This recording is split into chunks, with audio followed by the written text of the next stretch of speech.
सुमित यादव जी, ताज़ा रिपोर्ट जो आई है, प्रेस रिलीज जो की गई है, प्रेस ब्रीफिंग में बताया गया है कि 300 से 400 ड्रोन का इस्तेमाल किया है पाकिस्तान ने।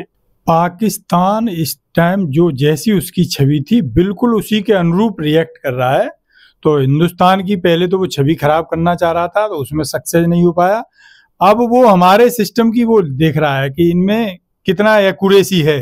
तो कल हमारे बहादुर जो जवान तैनात हैं उन्होंने दिखा दिया, ज्यादातर उनके ड्रोन वहीं मार गिराए हैं। सबसे अच्छा जो रिजल्ट आया है वो एंटी मिसाइल सिस्टम का आया है। जो हमारे यहाँ पे एंटी मिसाइल सिस्टम लगा हुआ है उसने बेहतरीन काम किया है। जी जी, बिल्कुल बिल्कुल। और सबसे बड़ी बात ये रही है कि हमारे यहाँ जैसा वो चाह रहा था कि जनहानि कर दें, इनके सैन्य ठिकानों पर कुछ नुकसान कर दें, ऐसा वो कुछ कर नहीं पाया है। केवल और केवल जो है वो ये मैसेज देने में सक्सेस रहा कि हाँ हमने ड्रोन हमला किया, बाकी हमारा वो नुकसान कुछ नहीं कर पाया। बिल्कुल बिल्कुल। और ये मैं आपको बताऊं, जो ताजा स्थिति है, 36 स्थानों पर 400 ड्रोनों से हमला किया गया है। 36 स्थान, यानी भारत देश के 36 स्थानों में 400 ड्रोन का इस्तेमाल किया गया है हमले के लिए। वही मैं कह रहा था, वो देख रहा, वो चेक करना चाह रहा था कि इनके पास जो सिस्टम है जिसको ये चक्र कहते हैं वो वाकई में भेदा जा सकता है या नहीं भेदा जा सकता। तो कल हमारे देश की सेनाओं ने ये प्रूफ कर दिया कि हमारे सुरक्षा कवच को आप भेद नहीं सकते।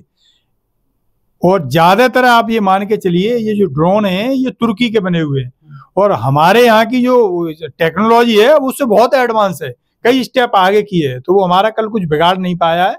तो अभी भी यानी कि आप कहना चाह रहे हैं हमारी जो टेक्नोलॉजी है वो उनसे कहीं ज्यादा बढ़िया है और बेहतर है। बिल्कुल बिल्कुल। हमारे पास जो बिल्कुल वर्ल्ड की जो लेटेस्ट टेक्नोलॉजी होती है वो टेक्नोलॉजी हमारी सेना इस्तेमाल कर रही है। और इनके पास तो ये तुर्की के बने हुए थे, तो ये कोई बहुत ज्यादा एडवांस नहीं बताए जाते। अब चूंकि ये वर्ल्ड में अलग थलग पड़ गए तो इनको आप ये मान लीजिए ये कुछ हो जाता है तो इनको तो कोई मदद करने के लिए तैयार नहीं है। तो ये तो जबरदस्ती, अब पता नहीं क्यों वहां के, मेरी समझ में नहीं आ रहा है वहां के शासकों को जो है कि क्या अपनी जनता को मूर्ख बनाना चाह रहे हो। भाई आपने गलती करी थी, हिंदुस्तान ने, जहां आप उन पर कार्रवाई नहीं कर पा रहे थे, हिंदुस्तान के खिलाफ जो जो वहां गतिविधियां हो रही थी, भारत ने ये भी बिल्कुल साफ कर दिया है कि भारत जहां हमला कर रहा है वो ना तो सैन्य ठिकानों पर हमला कर रहा है और ना ही आबादी पर हमला कर रहा है, यानी कि लोगों पर कोई हमला नहीं है। जो आतंकवादी ठिकाने हैं भारत ने उन पर हमला किया है। कुछ आतंकवादी वहां इतने बड़े हो गए थे कि उन पर वहां की सरकार नहीं कुछ कर पा रही थी। तो ये तो एक तरह से भारत सरकार ने उनकी मदद कर दी कि उनके देश में रह के आतंकवाद पनप रहा था, उसी पे अटैक किया था। वो आतंकवादी हताहत हुए, कहीं कोई न उनके किसी बेस पे हमला किया गया, न कहीं किसी उनके हॉस्पिटल पे हमला किया गया, न पाकिस्तान की जो कायराना हरकत है जो कल शाम देखने को मिली है कि उसने हमारे 400 जगह पर, यानी 36 स्थानों पर 400 ड्रोनों से हमला किया है। तो उसने तो हमारी जो बेस है, आर्मी बेस हैं, उनको निशाना बनाने की कोशिश की है। वो तो हमारे एंटी मिसाइल सिस्टम ने बेहतरीन काम किया और हवा में ही खत्म कर दिया है।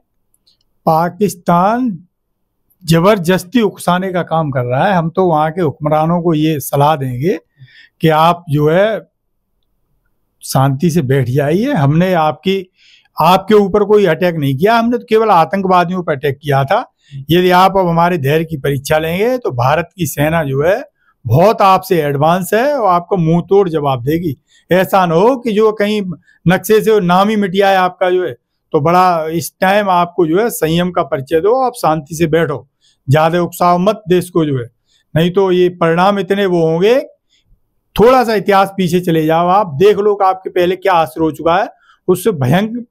मतलब ये मान लीजिए पहले तो, आज हमारी सेना जितनी सशक्त है पहले तो इसकी 10% सशक्त नहीं थी, आज हम उससे कई गुना पावरफुल हैं। वो आप फिर भी नहीं समझ में आ रहा है आपकी जो है। जब हम इतने वो थे तब तो आपके हमने टुकड़े टुकड़े कर दिए, तो आज की टाइम पे तो आपका हश्र क्या होगा, आप समझ लो थोड़ा सा और शांति से रहो। मैं आपको बता दूं कि पाकिस्तान ने जम्मू कश्मीर के जिन इलाकों में हमला किया है, जिनको निशाना बनाया है, वो है राजौरी, अखनूर, उधमपुर और पुंछ, उरी, मेंढर, राजौरी। ये वो स्थान है जहां पर सीधा सीधा पाकिस्तान ने ड्रोन से हमला करने की कोशिश की है और हमारे एंटी मिसाइल सिस्टम ने वो सब धराशाही कर दिए।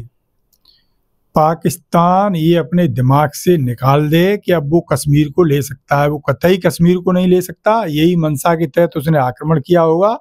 अब वो ज्यादा 3-5 करेंगे ये लोग, तो जो पीओके है, हमारे शासन ने, हमारे सेनाओं ने ये मन बना लिया है, यदि ये नहीं माना तो पीओके बिल्कुल कब्जे में ले लिया जाएगा। आप ऐसे मान के चलिए। तो पाकिस्तान ज्यादा चूचपड़ न करे, हम तो यही सलाह देंगे वहां के हुक्मरानों को। अच्छा, पाकिस्तान पे ये तो इधर से तो हमला हो ही रहा है, साथ में जो बलूच है BLA, वो लगातार हमला कर रहा है, उसे भी मौका मिल रहा है, वो भी पाकिस्तान पर हमला कर रहा है। जो बलूच है वो भी हमला कर रहे हैं लगातार।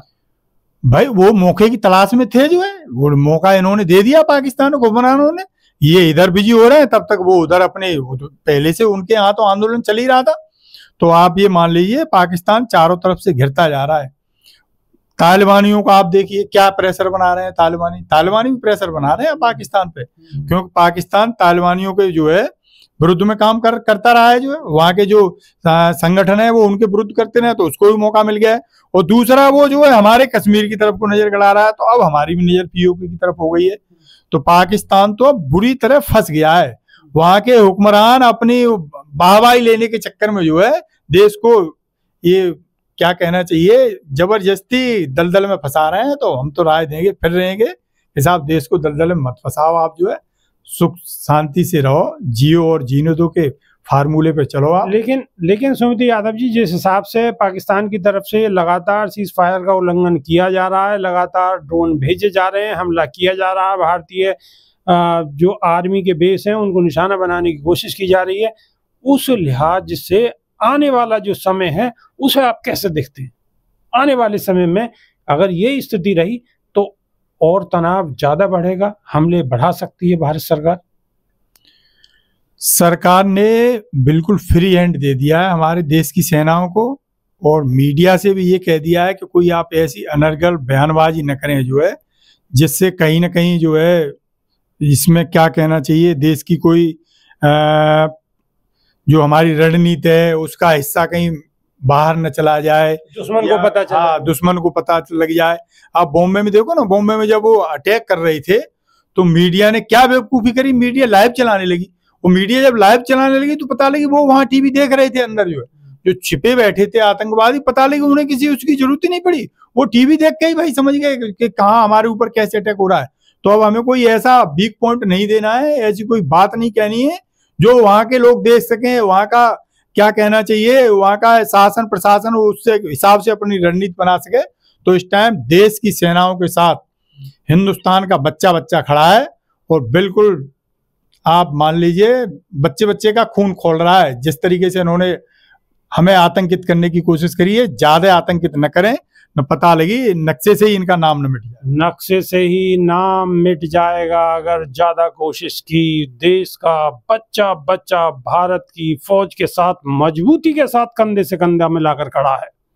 सारी राजनीतिक पार्टियां एकजुट हैं, सब मजबूती के साथ देश के साथ खड़े। तो अभी के लिए सिर्फ इतना ही। नई वीडियो में फिर रूबरू होंगे। बहुत बहुत शुक्रिया। जय हिंद। जय हिंद सर।